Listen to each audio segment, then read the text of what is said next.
What's going on, Dolphins? It's your boy Dillon, and I'm doing it's a quick hit version, but I'm doing an episode of Dolphins with Dillon because I just read an article that I really want to read and talk about.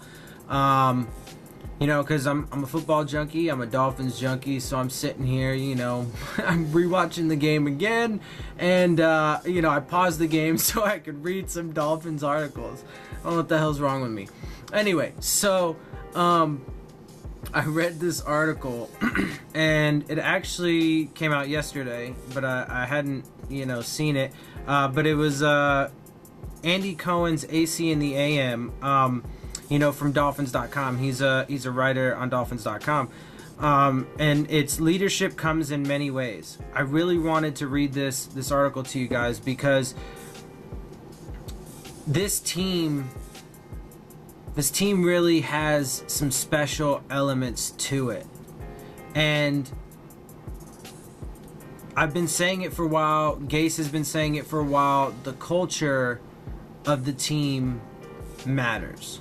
Right? The leaders that you have on the team matter, right? The way that the kind of, principles and ethics and, consistency and professionalism that they bring to the team, right? So in this article, leadership comes in many ways. Here's what he did. Sometimes one simple question tells you everything you need to know. What does leadership mean to you? I posed this question to a group of Dolphins players, all considered leaders on this team, each getting there in their own unique way. Only a few of the players answered right away, most choosing instead to carefully think it through. After all, leadership means different things to different people. Was there leadership last Sunday against the Titans? You bet there was. A pair of 2-hour lightning delays certainly tested the resolve and resiliency of this team. This is the type of adversity Adam Gase has been talking about all summer, the type that last year's team simply didn't handle very well. But the fabric of this team, of this locker room, is very different. I know who to go to now, said Gase. I know there are options. One simple question. What does leadership mean to you? Quarterback Ryan Tannehill, who has shown perhaps more leadership qualities this season than in any of his previous 6. I think leadership is pushing the guys around me to be the best version of themselves. It's an everyday thing for me to help show my teammates how it's done with actions and how you carry yourself. It's getting on somebody if need be to execute at the highest level.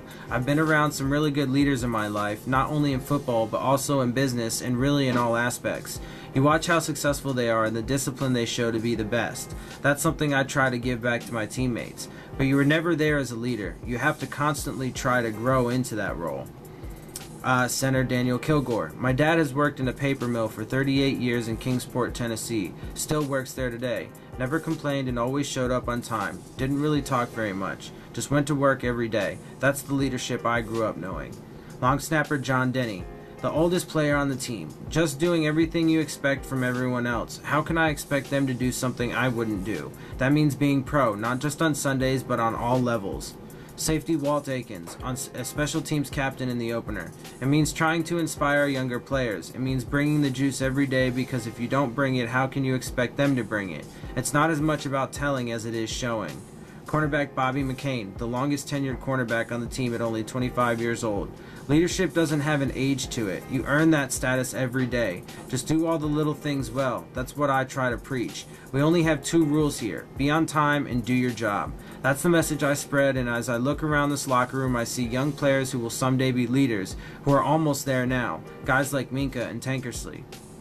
Defensive end Cam Wake, a 10-year veteran who has some leadership awards on his resume. It really isn't very complicated. It's just a willingness to show others the right way to do something. It's all about actions. You do what is needed to get that point across. Receiver Albert Wilson, another of those young leaders who has served as a big brother of sorts to so many young, underprivileged kids. There's 2 ways you can go, the good and the bad, and what I want to do is help show the correct path. You can do it with words. I choose to do it with actions. Defensive lineman Akeem Spence, the oldest and most experienced of the defensive tackles. It means coming out every day doing what you're supposed to do. It means being there when someone needs you. Receiver Danny Amendola, a leader on this offense from the day he arrived this past offseason. Leadership can be so many different things. Sometimes no words are needed. Sometimes you just need to act like a professional. Act that way every minute of every day, and before long they get the message. Safety Rashad Jones. It's about showing up every day and doing it the right way. It's about hoping guys follow you. It's about making sure they do. Receiver Kenny Stills. Leadership to me is leading by example. It's easy for anyone to go out and say something. It's a lot harder showing people. That's what I try to do every day I'm out here. Really every day of my life. So, I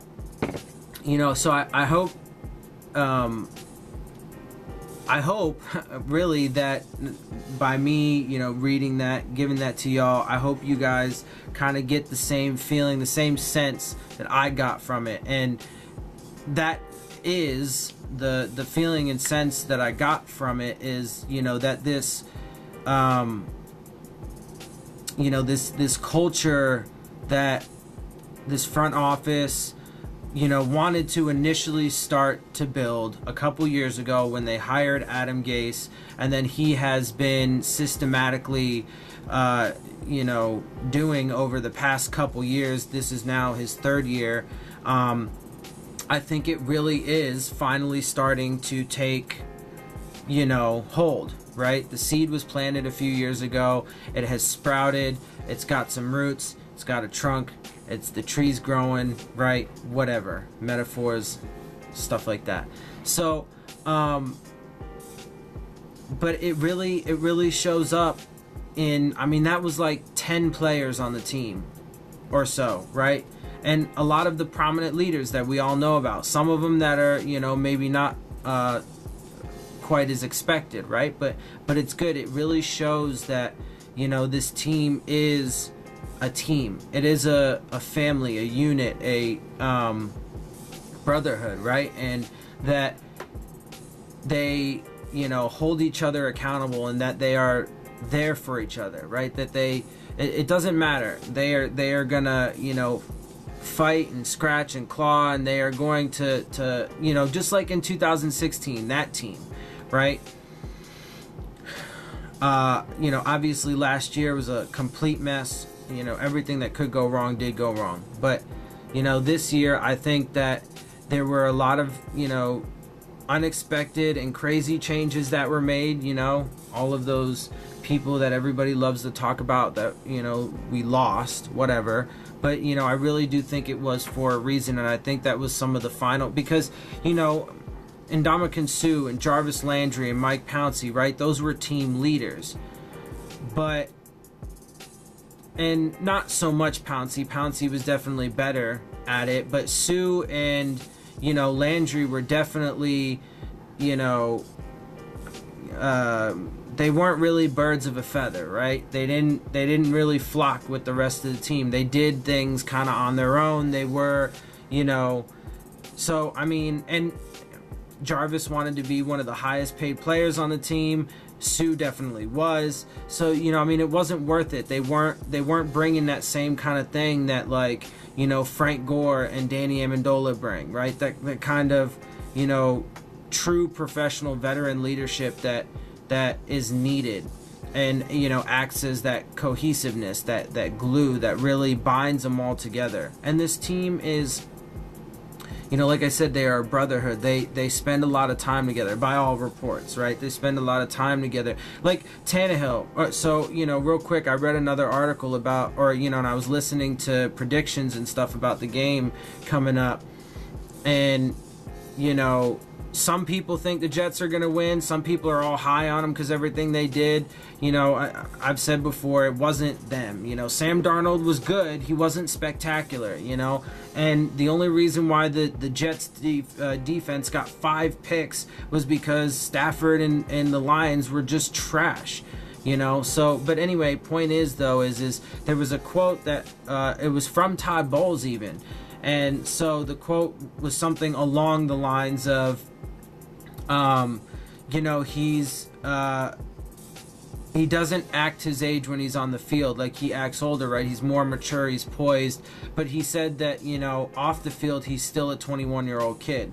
And I think that's really important. You know, obviously they're going to be on a short week. I think that it was a bit of an aberration in the results. You know, he wasn't spectacular. He was just kind of good. He was average. You know, Tannehill's stats were better overall, right? So, comparatively, right? So, but I think some of those things, you know, those are intangible things that really make a difference.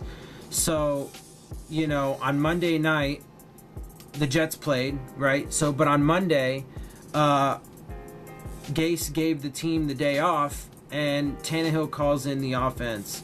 He calls in everybody. Everybody shows up, and they go over tape. They had the day off. Gase said, take the day off.